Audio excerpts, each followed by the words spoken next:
আপনি এখানে কেন চাচা? রাখো তোমার চাচা, এইদিকে এসো।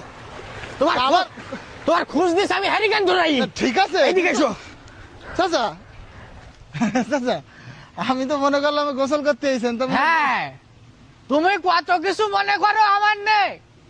মানে আমি তো জানিনি তুমি আমার না, যে তুমি এত ভাবো।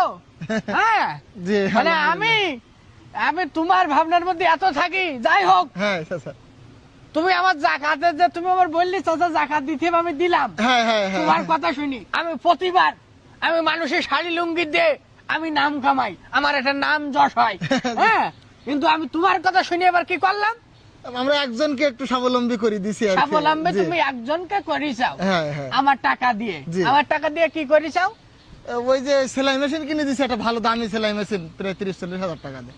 সেলাইন মেশিন কিনে দিছাও জি, যাতে সে একটু স্বাবলম্বী হয়। স্বাবলম্বী হতে পারে। আর ওই আমাদের আকিজির টাকা নিয়ে কি করিসাও?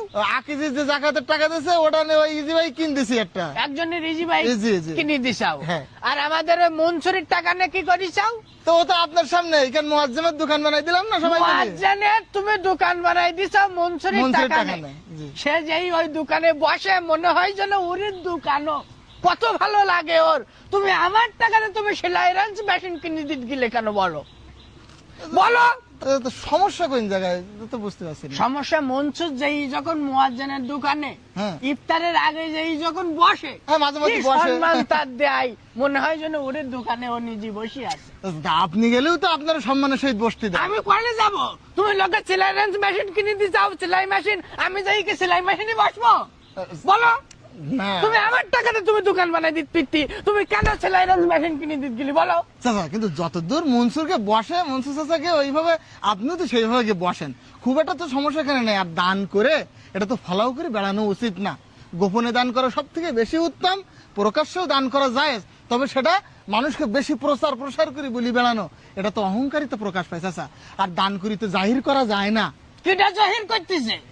হ্যাঁ, জহির না জাহির। হইল জাহির। কিটা জাহির করতেছে? আমি তোমার সাথে বললাম দেখি যাও, তুমি মোটে আমি যেদিকে আমার ভালো হয় সেটা তুমি করো না।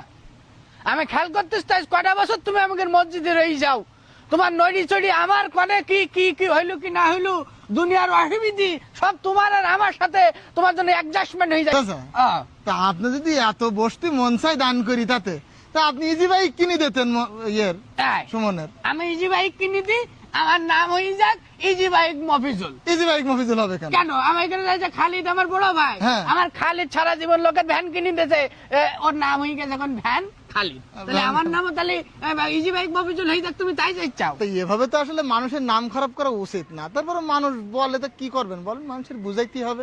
যাই হোক, আসলে দান করি এভাবে ফলাও করা ঠিক না। আমি তো বারবার বলছি, এমনকি রাসূল সাল্লাল্লাহু আলাইহি ওয়াসাল্লামের হাদিস যে ডান হাত দান করবে বাম হাত জানবে না, বাম হাত দান করবে ডান হাত জানতে পারবে না। এই দানগুলো তো সবচেয়ে বেশি উপকার। আর আপনি যে সেলাই মেশিন কিনে দিয়েছেন, আপনি কখনো কি সেখানে যেতে পারবেন না? আসলে কবরে গিয়ে আপনি এই সওয়াব সাদকা জারিয়ার মতন পাতে থাকবেন, একজন মানুষকে স্বাবলম্বী করতে পারলে। তাহলে জাকাত দেওয়ার নিয়ম তো এই। নিয়ম হচ্ছে এই। আসলে আমার হুবাব করে আমার যে কি হয় খোকা, আমি তোমার আগেও বলেছি আমার পাশে তুমি একটু এসে বসবা।